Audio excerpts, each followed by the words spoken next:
Acharya Mahant Sant Sarveshwar Das Sahib, who joined us from Mauritius, and he has a lecture for us. So I would like to request him to please share his contribution with us. Mangi Sahib.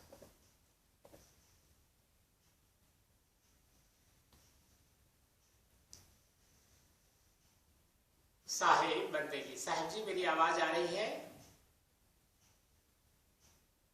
आवाज आ रही है, video भी आ रही है। आप कलौ मोहागारे विषय विषसंतप्त मनसां तमश्चक्रे दूरं मृदु सदुपदेशामृत गिरा सतां चेतस्तोषित द्विहृदयवनानां मृगपति परेशं साक्षातं गुरुवर कबीरं हृदे नुमः। यो ब्रह्माणं विदधाति पूर्वं यो वै वेदांश्च प्रणोति तस्मै तमहादेवमात्मबुद्धिप्रकाशं मुमुक्षुर्वै शरणमहं प्रपद्ये। मुमुक्षुर्वै शरणमहं प्रपद्ये। पूजा गुरु की कीजिए सब पूजा जेहि माहि, जो जल सिंचय मूल तरु शाखा पत्र घाहि। जो जल सिंचय मूल तरु शाखा पत्र घाहि। सोहम हंसः सद्गुरु शरणम्। श्री सद्गुरुवे नमः। इस समय जितने भी हमारे आदरणीय सज्जन वृंद, आदरणीय महंत साहिबगण, आदरणीय साधु समाज, देवियों सज्जनों, आप सभी को श्री कबीर काउंसिल मॉरिशस के हमारे सभी महंत साहिबों, भक्तों की ओर से देवमित कोटिशाह साहेब बंदगी, साहेब बंदगी, साहेब बंदगी।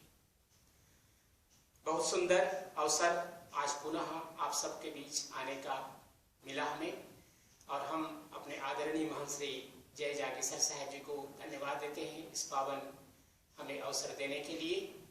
आज का विषय की प्रस्तावना उन्होंने कर दी है। आज का विषय है द्विविधा।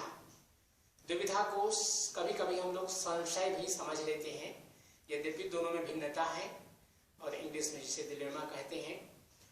और यह विषय एक ऐसा है जो हम सबके जीवन में प्रायः प्रतिदिन ये स्थिति से हमें पार करना पड़ता है। कभी न कभी स्थिति यही आ ही जाती है कि हम क्या खाएं, कहाँ जाएं, किससे मिलें, हमारे जीवन में क्या शुभ होगा, क्या अशुभ होगा। अनेक अनेक प्रकार की दुविधाएं अगर आप ध्यान दें तो जब से हमें अपनी चेतना जागृत हुई है तब से ये समस्या अपने जीवन में, दैनिक कार्यों में भी, सामाजिक जीवन में भी, जब हम विद्यार्थी जीवन में थे तब भी आप सबके साथ में ये स्थिति रही होगी कि हम किस विषय को चुनें। तो सदा ही ये स्थिति रहती है दुविधा की, चाहे वो सामाजिक जीवन हो, वैयक्तिक जीवन हो, सभी के लिए ये स्थिति कभी न कभी आती है। लेकिन जब हमें कोई मार्गदर्शी किसी प्रकार का एक जिसके साथ हम जाते हैं कि डॉक्टर के पास गए कि भाई ये परेशानी हो रही है, हम क्या करें। इसी प्रकार से जीवन में कभी माता पिता हमारी दुविधा से निकालते हैं, हमारे गुरुजन निकालते हैं इस दुविधा से, और अनेक अनेक जो भी समस्याएं इस प्रकार की दुविधात्मक स्थिति आती है तो कभी कभी हमारी आंतरिक चेतना भी हमें प्रेरित करती है कि संभवतः ये मार्ग आपके लिए अनुकूल होगा और इसका आप चयन करें। तो स्थिति रहेगी। अर्थात जीवन में, सामाजिक जीवन में हम सब लोग कभी न कभी इस स्थिति से गुजरते हैं और कभी कभी गलत मार्ग भी चुन लेते हैं इस दुविधा की स्थिति में। लेकिन जब भटकते हैं तो पुनः फिर आते हैं उस स्थान पर जहां से हमने एक नया मार्ग चयन किया था, और पुनः एक सही मार्ग चुनने में हमें अपनी अंतरात्मा हमें प्रेरित करती है और वो सहयोग भी करती है। अब हम चलते हैं आध्यात्मिक जीवन की ओर, जहां ये दुविधा की स्थिति रहती है। सदगुरु कबीर साहब ने तो कहा है कि हृदय भीतर आलसी दिल की दुविधा जाए, हृदय भीतर आलसी मुख देखा नहीं जाए, मुख तो तब ही देखियो जब दिल की दुविधा जाए। प्रेम से बोली सदगुरु कबीर साहिब की जय। सदगुरु कबीर साहब कह रहे हैं कि हम सबके हृदय में एक, जिसे भी हमने अंतरात्मा कहा, वह एक प्रकार का शीशा है, दर्पण है, मिरर है, जिसमें हम सब लोगों को हर समय देखते रहना चाहिए। क्योंकि हृदय भीतर आरसी, आरसी अर्थात वही मिरर, दर्पण, मुख देखा नहीं जाए। कब तक हम मुख नहीं देख सकते उसमें? जब वह दर्पण साफ न हो। हृदय भीतर आरसी, मुख देखा नहीं जाए। मुख तो तब ही देखो जब दिल की दुविधा जाए। जब तक दर्पण में अगर किसी प्रकार का आवरण है या कोई उसमें किसी प्रकार का मैल है, तो हम अपने शीशे, उस शीशे में अपने चेहरे को नहीं देख सकते। इसी प्रकार से सदगुरु कबीर साहब ने तो एक उदाहरण के रूप में दिया कि जब तक हम अपने मन को, क्योंकि ये मन से जुड़ा हुआ एक भाव है, दुविधा का भाव, संशय का भाव, मन में बहुत प्रकार की लहरें चलती रहती है। सदगुरु कबीर साहब ने इसका एक बहुत सुंदर उदाहरण भी दिया कि जेते लहर समुद्र की तेती मन की दौर, सहजे हीरा पाइए जो मन आवे ठौर। श्री सदगुरुवे नमः। अर्थात मन में इतने इतने प्रकार के तरंग हर समय उठते रहते हैं कि उनकी गणना नहीं की जा सकती है। अर्थात मन में सदा ही संशय बना रहता है लोगों के प्रति, कार्यों के प्रति, अपने चलने मार्ग गंतव्य की ओर, उसके प्रति भी हम दुविधा की स्थिति में रहते हैं। तो जितने लहरें निकलती हैं समुद्र से, सदगुरु कबीर साहब ने कहा मन के अंदर इसी प्रकार से लहरें बराबर निरंतर चलती रहती हैं। लेकिन वह व्यक्ति, वह साधक, वह संत, वह योगी जिसको सहजता मिल गई, जिसको ठहराव मिल गया, जिनको एक स्थान मिल गया जहां पर उनकी दुविधा समाप्त हो जाती है। और ये कब होता है? जब हमारे जीवन में सदगुरु आते हैं। जब सदगुरु आते हैं तो ये मन की दौड़ समाप्त हो जाती है, लहरें उठना बंद हो जाती हैं और एक स्थान पर हम स्थिर हो जाते हैं। और जब स्थिर होते हैं वही हमारे साधना का प्रथम सोपान होता है। सदगुरु कबीर साहब ने बहुत सुंदर, बहुत अच्छी बात कही है एक भजन के माध्यम से कि राम तेरी माया द्वंद्व मचावे। ये बीजक का शायद शब्द है, राम तेरी माया द्वंद्व मचावे। द्वंद्व का भी अर्थ यही है, दुविधा की स्थिति। और राम यहाँ पर परमात्मा को संबोधित करते हुए कबीर साहब ने कहा है कि माया अर्थात ये जो संसार है, इसमें हम बराबर भटक जाते हैं और हम समझ नहीं पाते हैं कि हमारे लिए क्या उपयुक्त है और क्या हमारे लिए अनुपयुक्त है, क्या उपयोगी है, क्या अनुपयोगी है। इसमें हम स्थिति में पड़ जाते हैं। गतिमति वाकी समुझ पड़े नहीं, सुरनर मुनि ही न चावे। अर्थात सामान्य व्यक्ति की तो दूर की बात है, सुर नर मुनि अर्थात देवतागण, जो ऋषि मुनि हैं, जितने विचारवान बुद्धिमान होते हैं, उनके भी जीवन में और सामान्य नर के जीवन में भी ये स्थिति रहती है। क्योंकि ये जो माया मन की स्थिति है, ये उसकी गति को समझ पाना, उसके मति को समझ पाना इन महापुरुषों के लिए भी संभव नहीं है। तो हम लोग तो सामान्य जीव हैं, हम लोग तो सदा ही इस दुविधा में पड़ जाते हैं। एक उदाहरण के रूप और दे रहे हैं कबीर साहब, का से मर के शाख बढ़ाए फूल अनुपम मानी, केतिक चात्रिक लाग रहे हैं चाखत रुआ उड़ानी।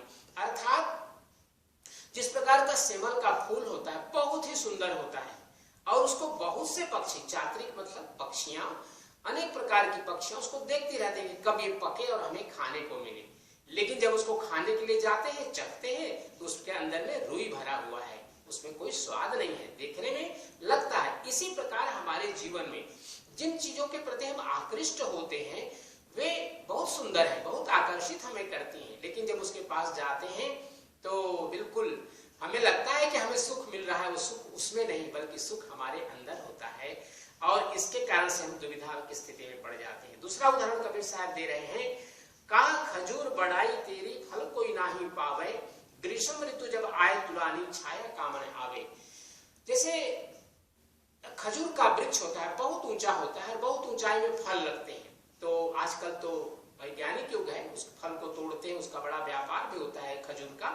लेकिन सदगुरु कबीर साहब ने कहा एक तो ऊंचाई पर फल लगता है, और ग्रीष्म ऋतु जब आती है, गर्मी के जब समय आते हैं, मौसम आते हैं, तो उसकी छाया से भी पथिक को लाभ नहीं मिलता। जो मार्ग में चलने वाले लोग हैं उसके छाया से भी लाभ नहीं प्राप्त कर सकते हैं।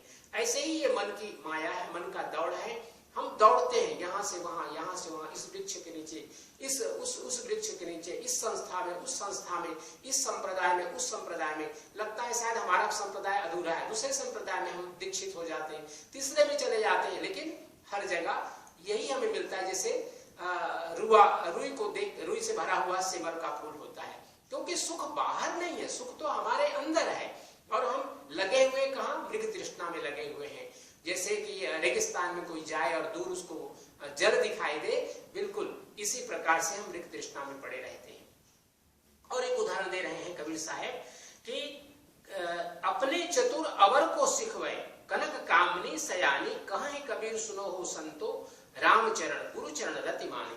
जिन लोगों ने गुरु का चरण को अवगाहन कर लिया, गुरु की शरणागति में आ गए हैं, प्रभु की शरणागति में आ गए हैं, धन्य है वे संत, वे भक्त, वे साधक, वे योगी, जिनको ऐसे सद्गुरु की प्राप्ति हो जाती है और उनका जीवन धन्य हो जाता है कि फिर उनकी चतुरता आंतरिक नहीं रहती, बल्कि वो समझ पाते हैं कि क्या कनक है, सुख कनक में नहीं है, सुख तो हमारे अंदर में परिव्याप्त है। इसी प्रकार पुरुष के लिए स्त्री माया है और स्त्री के लिए पुरुष माया है। हम सोचते हैं स्त्री मिल जाएगी तो सुख मिलेगा, स्त्री सोचती है पुरुष मिलेगा तो सुख मिलेगा, लेकिन सुख आपके अंदर, हमारे अंदर में है। हम एक दूसरे के लिए पर्याय जरूर हैं, एक दूसरे के लिए आवश्यक अवश्य हैं, किंतु सुख की जो खोज है वो हमारे अंतर की चेतना में है। बाहर हम खोजते हैं सुख को, और वो खाली हमें अंत में दुख ही देता है, रुई के समान, सेमल के फूल के समान। तो सदगुरु कबीर साहब ने ऐसे ही कहा, मन के बहुतक रंग हैं, छिन छिन बदले सोए, ऐसे रंग में जो रहे ऐसा बिरला कोई ऐसा बिरला संत, महात्मा, महायोगी और कोई ऐसा साधक जिनके जीवन में ऐसी एक स्थिति आ जाती है जो इस प्रकार से बाहर दौड़ नहीं लगाते, यहाँ वहां। कहते हैं ना कि बबूल के नीचे भी जाएंगे तो कांटा ही मिलेगा, या फिर बेर के नीचे भी जाएंगे तो कांटा ही मिलेगा, दोनों जगह कांटा ही कांटा है। सुख कहाँ है? जहां हम खड़े हैं। इसलिए वर्तमान में जिए, भविष्य की आशाओं में जो हम समय व्यर्थ में व्यतीत करते हैं उसको भूलें, और जो वर्तमान में अभी देखिए, वह सत्संग में बैठे, कितने सुंदर सुंदर हमारे महापुरुषों के वाणी वचन सुनने का अवसर मिल रहा है, इसका लाभ उठाएं। धन्य है हमारे जो भी संस्था से जुड़े हुए लोग हैं, जो इस सत्संग को प्रति रविवार को चला रहे हैं, हम उन सबको धन्यवाद देते हैं। कभी कभी हम अपने जीवन में सोचते हैं सोने में पता नहीं कितना प्रतिशत पीतल है, चांदी में न मालूम कितना प्रतिशत एल्युमिनियम है। इसी प्रकार से हमारा जो जीवन है, कभी कभी हम एक रस्सी को सांप समझ बैठते हैं और डर जाते हैं। इसी प्रकार हम सदगुरु का अवगाहन करके, सदगुरु की शरणागति में रह करके अपने हृदय के काम, क्रोध, लोभ, मोह, मद, मत्सर, ये जितने भी हमारे अवगुण हैं, उनमें सामंजस्य, संतुलन लाएं और जीवन को सदगुरु के चरणों में व्यतीत करते हुए अपने जीवन को धन्य बनाएं। क्योंकि हम सब लोग मुक्ति के मार्ग में चल रहे हैं, हम सब लोग सदगुरु की दीक्षा लिए हुए, हमारे जो जितने भी भक्त जन हैं, हंस जन हैं, हमारे आदरणीय महान साहेबगण हैं, हम सब लोगों के लिए यही शिक्षा सदगुरु दे रहे हैं कि जीवन में दुविधा से मुक्त हो और जो सदगुरु के बताए हुए मार्ग है उस पर चलते हुए अपने जीवन के लिए कल्याणकारी मुक्ति पथ को प्राप्त करते हुए सदगुरु के धाम तक पहुंचने का प्रयास करें। आप सभी को पुनः सादर साहेब बंदगी, साहेब बंदगी, साहेब बंदगी। बहुत बहुत धन्यवाद।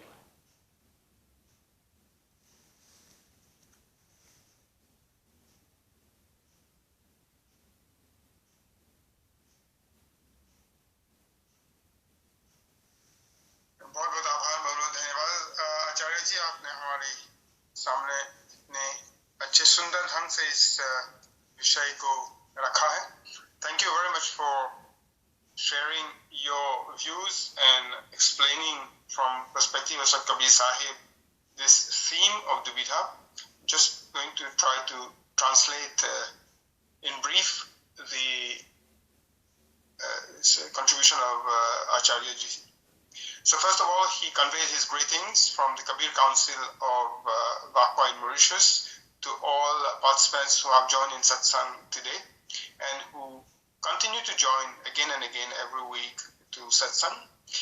Now, he mentioned that this theme of Dvitha is kind of linked with another theme which we call Sanshay, which is doubts, and Dvitha, which would translate into dilemma. But there's a very fine line between Dvitha and Sanshay, and Dvitha also can mean doubts, confusion, dilemma. Every single day he says that we face challenges or we face dilemmas in our life. What are we going to eat today? Where are we going to go today? What work are we going to do today? How do we prioritize what we have to do in the day? So whether it's in our social life, personal life, professional life, family life, wherever we are, we do have those duvida, those dilemmas every single day, and we have to change. But many times we get help from others. We get help from our parents, from our elders, from teachers. Sometimes if we have a health issue, we go to the doctor. We get advice from them when we are in those situations where we don't know what to do.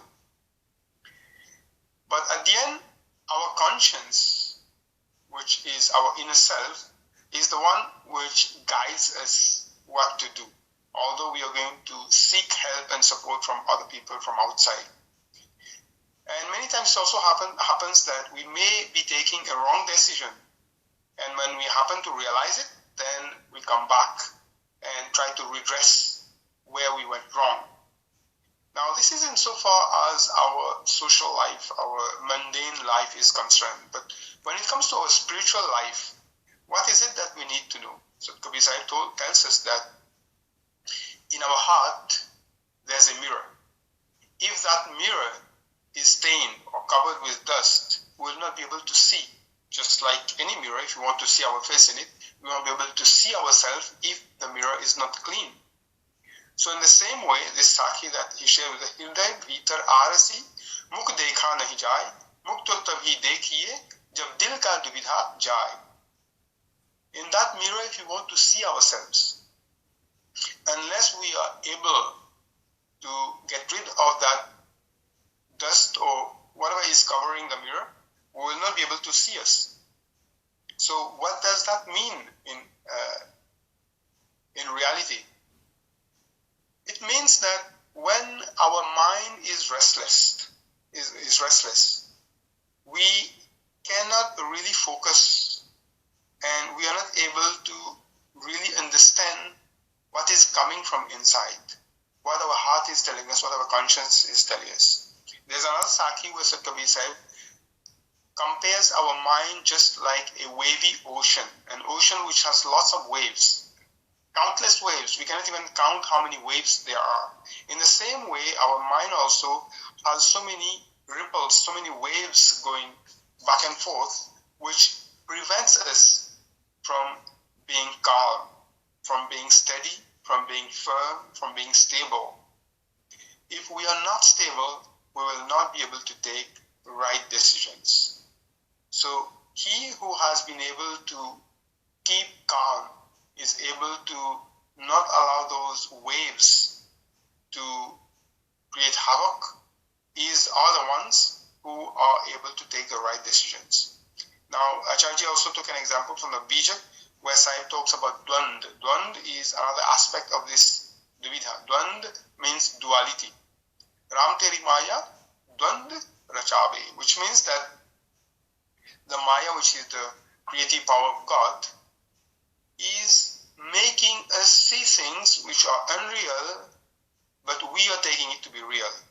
And he gives a few examples there. And the first one, he's saying that even those people who are yogis, who are ascetics, who are monks, who have tried to detach themselves from family, from household, from work, from everything, have problems to come to terms with how to deal with that duality. Now, what about ordinary people? So it's not something easy to overcome. We have to understand that. But only when we are able to get the right instruction from a Sadguru shall we be able to get rid of that duality and know that we have to be one with God, in other words, non-dual. There are a few examples in this Shabad from the Bijak, where Sahib talks about how when the cotton flower, the cotton plant is about to flower, is blooming, it's so beautiful, so attractive that birds wait for that, thinking that they are fruits, wait for those flowers to open up. And when it ripens, become red, they go and just peck it. What comes out? Only cotton. There's no fruits in there. So in the same way, if we also get deluded from the Dwan, from the duality of this world, what's going to happen? We will also, going after fruits, we will reap nothing but things that are not for us. Another example is how the date tree, which, as we all know, produce very nice fruits. Dates, everybody likes to have dates and all those things. But where the dates are in the tree is so high that it's barely possible for anybody to go and reach out to them. Not only that, in summertime, we can't even enjoy the shade of that tree because the leaves of those trees are so scanty that they don't even give us any shade. The other example he gives us is about, no, this one is not an example. He's saying that the best way for us to use our intelligence, our intellect, because we are born with it, is by submitting ourselves to the shelter of Sadguru. Then only we can harness the power of that intellect which we have been bestowed with, so that we can use it not to be deluded by duality. This is what this Shabad is about. Now, many times what happens, we think that we can derive happiness from external objects or other people, whilst happiness is already within us. So it's another form of delusion again. We think that we are going to derive that from outside when it already is within us. So we are in dukkha. We don't know. Now, by joining satsang, people are able to enrich themselves with spiritual teachings. They are able to reflect on the teachings so that they can implement it in their life. In that way, they won't take what is unreal to be real. They won't take a rope to be a snake.